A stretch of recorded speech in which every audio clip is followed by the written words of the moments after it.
of the nation.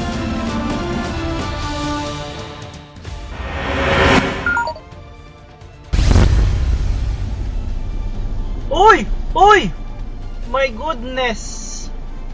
Tinangkapang parahin ng traffic enforcer na yan ng isang tricycle sa Aurora, Isabela. Pero sa halip na huminto, lumihis pa kaliwa ang tricycle at nahagip nito ang enforcer. Nakabangon naman kaagad ang enforcer pero dumiretso ng takbo ang tricycle. Nahuli kalaunan ng tricycle driver na mahaharap sa reklamo. Inimpound din ang kanyang sasakyan. Naiuwi na sa Pilipinas sa mahigit 170 Pilipinong pilit na pinagtrabaho sa ilang scam hub sa Myanmar. Batid naman daw ng gobyerno ang pangangailangang makapagtrabaho pero paalala nila mag-ingat para di mapahamak. May report si JP Soriano. Buntis si Rose, di niya tunay na pangalan. Nadiskubre niya ito habang pilit na pinagtatrabaho bilang scammer sa isang scam hub sa Myanmar, tulad ng kanyang mister na kasama rin niya. Napagdesisyonan nila ng kanyang mister na umuwi na ng Pilipinas pero na magpaalam sa kanilang employer. Tinorture si Rose at ang kanyang mister. Wala po silang daw pakialam kahit daw po buntis. No food intake po ng halos 1 linggo po. Bawal din po kaming matulog. Pagka po natulog kami, kukuryentehin po nila kami. Tinutukan po ako ng barel. Kwento ni Rose, na-recruit silang mag-asawa sa pamamagitan ng messaging app. Ang alok na trabaho call center agent sa Thailand. Nang tanggapin nila ito, inilipad muna sila sa Hong Kong, saka dinala sa Bangkok, Thailand, hanggang sa isinakay sa bangka pa Myanmar. Ang isa pang Pilipino na biktima rin na itago natin sa pangalang Ron, nagulat daw nang paghiwalayin sila nung una ng kanyang asawa.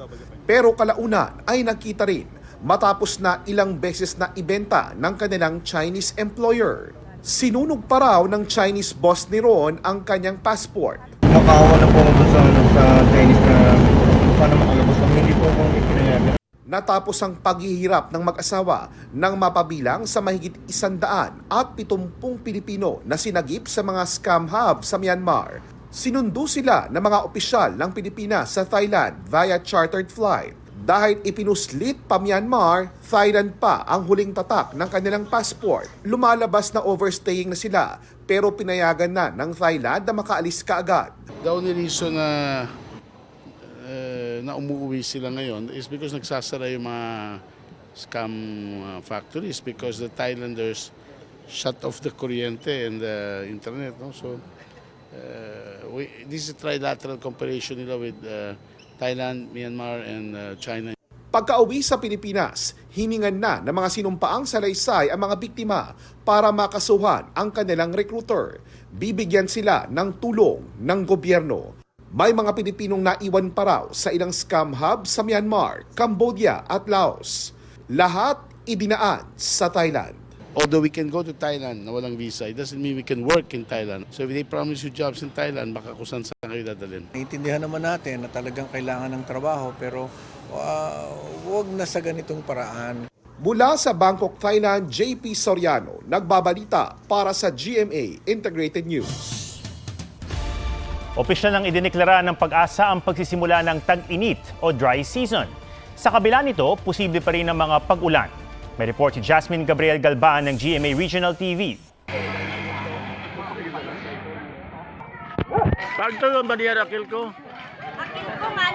Labing-apat na electric meter ang nasunog sa Makato, Aklan matapos mag-overheat. Isinisisi yan sa matinding init ng panahon at nagresulta sa mahigit 1 oras na malawakang brownout. Problemado naman ang mga magsasaka sa San Nicolas, Ilocos Norte dahil natutuyo na ang mga imbakan nila ng tubig. Harvest na ni mga farmers. Sa Santo Niño, South Cotabato, tuluyan ang nabansot ang mga sweet corn. Nagka-grass fire naman sa SLEX northbound na bahagi ng Binyan City, Laguna. Ayon sa CDRRMO, nagdulot yan ang bahagyang pagbagal ng trapiko. Kahapon, naitala ng Pag-asa sa Dagupan City ang pinakamataas na heat index o damang init na panahon ngayong taon. Umabot yan sa 47 degrees Celsius. At sa forecast bukas, posible yang maulit. 42 hanggang 43 degrees Celsius naman sa ilang bahagi ng Bicol at Agusan del Norte. Nasa danger level yan, kaya mag-ingat sa heat stroke. Sabi ng Pag-asa, asahan ng patuloy na pagtaas ng heat index sa mga susunod na araw, lalo't nagsimula na ang dry season at tag-init. Wala na ang amihan at tuloy-tuloy rin daw ang paglakas ng easterlies. Sa Eastern Pacific, yung mga weather system na high pressure, kaya yun ang nagpapainit sa mga karagatan. Mainit na, pero asahang sa huling bahagi ng Abril hanggang unang kalahati ng Mayo, mararamdaman pa ang 48 hanggang 50 degrees Celsius na damang init. Ibig sabihin lang yan, maaaring mahihirapan tayo makapag-release ng ating mga pawis o yung sweat natin, hindi tayo mapawisin. And syempre magkakaroon tayo ng tinatawag na heat exhaustion or yung heat stress or yung heat cramps. Yun yung mga possible. Mataas yung alinsangan natin, so talaga yung discomfort level natin na talagang tipong sasakit yung ating ulo, mahihilo. Hindi naman inaasahan ng Pag-asa na aabot ito sa tindi ng init noong nakaraang taon kung kailan may El Nino. Sa kabila nito, nilinaw ng ahensya na posible pa rin ang mga pag-uulan. Sa katunayan, patuloy nilang binabantayan ng low pressure area malapit sa Mindanao. Jasmine Gabriel Galban ng GMA Regional TV, nagbabalita para sa GMA Integrated News. Naaksidente ang isang motorsiklo sa Pangasinan dahil sa sinusundan nitong garong na walang ilaw. Yan at iba pa sa spot report ni Kim Salinas ng GMA Regional TV. Sumadsad sa kalsada ang motorsiklong iyan sa Mangaldan, Pangasinan. Nawalan ito ng kontrol matapos bumangga sa sinusundang garong. Isinugod sa ospital ang 2 sakay ng motorsiklo na nasugatan, pati ang 2 sakay ng garong. Base sa investigasyon, di napansin ng rider ang garong dahil wala itong ilaw sa likuran. Nakainom rin daw ang lahat ng sangkot sa aksidente. Walang nagsampa ng reklamo at nakatakdang mag-usap ang magkabilang panig. Sa Iloilo City naman, nagsalpukan ng isang motorsiklo at isa pang sasakyan sa Iloilo Sunset Boulevard. Tumilapon ang rider dahil sa lakas ng impact. Dead on arrival siya sa ospital. Nagtamo naman ng minor injuries ang driver ng nakasalpukan nitong sasakyan. Hawak na siya ng pulisya at nakatakdang kasuhan. Sa Pavia, Iloilo, isang tricycle ang na-hit and run ng isang van. Sugatan ang mag-inang sakay ng tricycle. Ayon sa isang biktima, nag-overtake ang nakasunod sa kanilang van hanggang sa mabangga sila nito.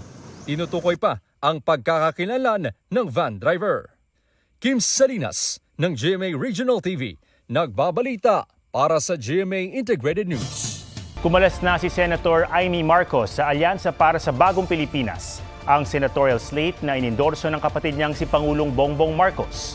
Sabi ng senadora, may mahakbang na ginawa ang administrasyon na salungat-an niya sa kanyang mga paninindigan at prinsipyo. Sa mga susunod na araw na lang daw babanggitin ng senadora kung ano-ano ang mga yan. Dagdag ng senadora, hindi na niya magagawang mangampanya kasama ang iba pang kasapi ng alyansa at mananatiling independent candidate. Bago nito, napansin nang hindi na siya binabanggit ni Pangulong Marcos sa mga senatorial candidate ng alyansa. Sabi naman ni Alyansa Campaign Manager Navotas Representative Toby Tiangco, ginagalang nila ang desisyon ng senadora.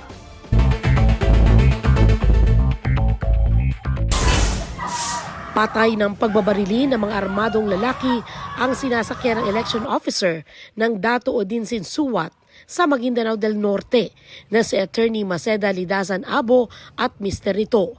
Pinaghahanap ang mga suspect. Mariing kinundina ng COMELEC ang pagpatay. Umabot na sa 11 pesos ang presyo ng itlog. Ayon sa Department of Agriculture, maraming manok ang na-monitor na may sakit na nagpahina sa kakayahan nilang mangitlog. Ang ilan namamatay. Pero sapat naman daw ang supply ng itlog ayon sa Philippine Egg Board Association, kaya hindi dapat nagmahal ang presyo nito. Pinabulaanan ng PNP ang aligasyon ni Senador Bato de la Rosa na inalis kamakailan ang kanyang security escort sa Davao. Ayon sa PNP, walang aprobadong Certificate of Authority o exemption sa COMELEC ang 2 security personnel ni de la Rosa sa Davao, kaya ito binawi. May 4 pa naman daw na protective security personnel na nakatalaga kay de la Rosa. Pumanaw na ang veteranong abogado na si Estelito Mendoza. Kinumpirma ito sa GMA Integrated News ng kanyang anak na si Susan. Si Mendoza ang director ng Philippine National Bank. at nagsilbing Solicitor General sa ilalim ng administrasyon ni Ferdinand Marcos Sr. mula 1972 hanggang 1986. Sandra Aguinaldo nagbabalita para sa GMA Integrated News. Tinanggihan ni President or Senate President Cheese Escudero ang hiling ng House Impeachment Prosecutors na padalhan ng summons si Vice President Sara Duterte para pasagutin ang bise sa Articles of Impeachment laban sa kanya. Ayon kay Escudero, pwede lang itong gawin kapag nakasesyon ng Senado na sa Hunyo pa mangyayari. Pero taliwas ito sa sinasabi ng ilang impeachment prosecutors kaugnay sa anilay impeachment function ng Senado. Ayon naman kay Escudero, makatuwiran ang panahon ng paghihintay sa pagdinig na di raw naiiba sa proseso ng ilang korte gaya ng International Criminal Court. Sinusubukan pa namin kunan ng reaksyon kaugnay rito ang bise. Inilabas ng Social Weather Stations ang resulta ng kanilang pinakahuling voter preference survey para sa senador. May report si Emil Sumangit. Sa Social Weather Station Survey na kinomisyon ng Strat-based Consultancy, 13 pangalan ang nasa listahan ng mga posibleng manalong senador sa eleksyon 2025. Ito ay sina Senator Bongo, Representative Erwin Tulfo, broadcaster na si Ben Tulfo, dating Senate President Tito Soto, incumbent Senators Lito Lapid, Ramon Bong Revilla at Pia Cayetano, dating Senador Ping Lacson, Senator Bato de la Rosa, TV host na si Willie Revillame, Makati Mayor Abby Binay, dating Senador Manny Pacquiao at Congresswoman Camille Villar. Sa pamamagitan ng face-to-face interviews, tinanong ang 1,800 registered voters sa buong bansa kung sino ang iboboto nila sa pagkasenador kung gagawin na ang eleksyon noong panahon ng survey. Isinagawa ang survey noong March 15 hanggang 2025. Ang survey ay may margin of error na plus-minus 2.31%. Emil Sumangil, nagbabalita para sa GMA Integrated News. 47 days bago ang eleksyon 2025, tuloy sa pag-iikot ng senatorial candidates para ilatag ang kanilang mga plataporma sa taong bayan. May report si Marisol Abduraman. Nangakong magiging boses ng mga LGU sakaling mahalal si Abby Binay. Pagpapalawin ng termino ng barangay leaders ang isinusulong ni Senador Bong Revilla. Proteksyon sa maliliit na mangingisda ang pangako ni Bonifacio Busita. Problema ng mga magsasaka ang inalam at naisutukan ni Alan Capuyan. Pagsulong sa musika, kultura at sining ang idini ni David De Angelo sa Bulacan. Si Angelo de Alban bumisita sa mga palengke sa Iligan City. Pagkamit ng abot-kayang pabahay ang tinalakay ni Leody de Guzman sa Baras, Rizal. Si Senador Bongo nananawagang ilapit ang serbisyong medikal sa mga komunidad. Si Ping Lacson nangakong tutulong na mapaunlad ang turismo sa Romblon. Si Senator Lito Lapid, agritourism ang isinulong sa Bohol. Pagpapalakas ng oversight function ng Kongreso ang naistutukan ni Rodante Marcoleta. Pagpapataas sa kita ng mga magsasaka at mangingisda ang idinidiin ni Kiko Pangilinan. Pagpaparami ng trabaho sa kanayunan ang ipinananawagan ni Ariel Quirubin sa isang forum. Gender equality ang isinusulong ni Congresswoman Camille Villar sa Leyte. At dagdag pondo at scholarship para sa nursing students ang itinulak ni Bam Aquino. Patuloy naming sinusundan ang kampanya ng mga tumatakbong senador sa eleksyon 2025. Marisol Abduraman, nagbabalita para sa GMA Integrated News. Sensitibo po ang susunod naming ibabalita. Patay ang isang aso sa Subic matapos walang awang pagtatagain ng isang tindera. Duguan at kita na ang lamang loob ng aspi na si Tiger pagkatapos siyang saksakin. Nakalakad pa ito pero binawian din ng buhay. Ayon sa may-ari ng video, lumapit sa kanila si Tiger matapos saksakin kaya kinuhanan nila ng video. Ayon sa barangay, sinaksak ang aso dahil nagnakaw ito ng karne sa pwesto ng tindera.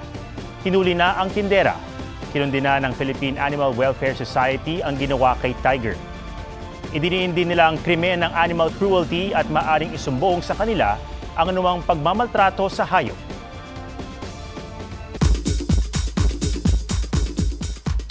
The fun never stops sa bagong kulitan video ni Dennis Trillo at Jeneline Mercado. May tila shift in career namang susubukan si David Licauco. Ang entertainment spotlight mula kay Nelson Canlas. Are you excited? I'm super excited.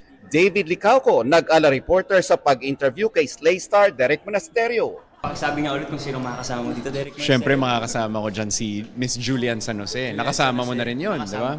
Gabby Garcia, Mikey Quintos, Isabel Ortega. Oo, tapos meron pa kaming Femela Baranda, James Blanco. Oh my God. Max Collins ibinida ang tone body sa isang dance trend.